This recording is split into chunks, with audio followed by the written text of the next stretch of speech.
Nilai yang tinggi pun nggak bisa ngebuat kita untuk lolos SNBP. Kok bisa? Kira-kira kenapa ya? Ini dia nih beberapa hal atau faktor yang membuat kita gagal di SNBP.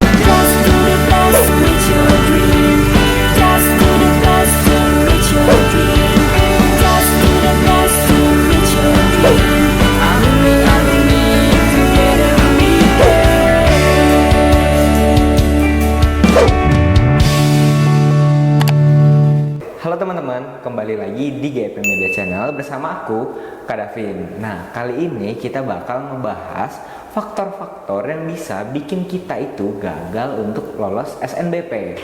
Seperti di video yang kita udah bahas kemarin, SNBP itu kan salah satu jalur masuk ke perguruan tinggi tanpa menggunakan tes. Tentu saja pasti banyak banget dari kita yang berharap untuk bisa lolos di tahap SNBP ini.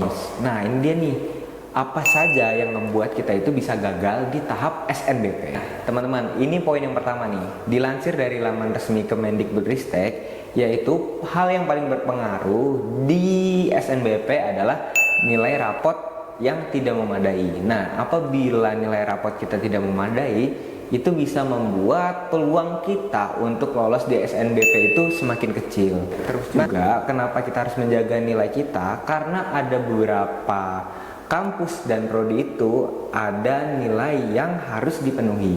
Selain memperhatikan diri kita sendiri atau nilai kita sendiri, kita juga harus memperhatikan hal yang namanya persaingan. Maka dari itu, ini adalah poin yang kedua. Poin yang kedua yaitu yang bisa membuat kita gagal di tahap SNBP adalah persaingan yang ketat. Sudah pasti SNBP ini kan diikutin sama siswa-siswa yang prestasinya itu mantep-mantep banget, dan bahkan juga diikuti dari siswa-siswa sekolah-sekolah yang bereputasi tinggi. Meskipun kita itu udah punya nilai yang tinggi, tapi kalau misalnya persaingannya itu ketat banget, nah itu juga bisa ngebuat kemungkinan kegagalan kita itu juga semakin tinggi.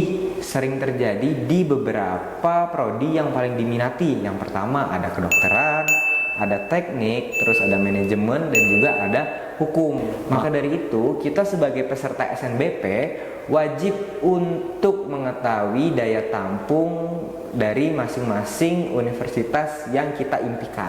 Nah teman-teman, sekarang kita ke poin yang ketiga. Yang ketiga itu kita lansir dari laman resmi Pusat Prestasi Nasional, itu kurangnya rekomendasi dari sekolah. Maka dari itu perlu adanya kolaborasi dari siswa sebagai peserta SNBP dan juga dukungan dari pihak sekolah. Karena ada beberapa universitas atau prodi itu yang memperhatikan rekomendasi dari pihak sekolah, baik dalam bentuk prestasi akademik ataupun potensi yang dimiliki para siswa. Apabila pihak sekolah tidak memberikan support yang maksimal, itu bisa membuat kita sebagai peserta peluang untuk lolos SNBP itu semakin kecil. Sekarang kita ke poin yang nomor 4. Nah, informasi ini kita dapatkan dari penelitian yang dilakukan oleh teman-teman dari Universitas Pendidikan Indonesia yang menyatakan kalau faktor yang bikin gagal SNBP itu adalah pemilihan jurusan yang tidak sesuai dengan potensi dan minat para peserta.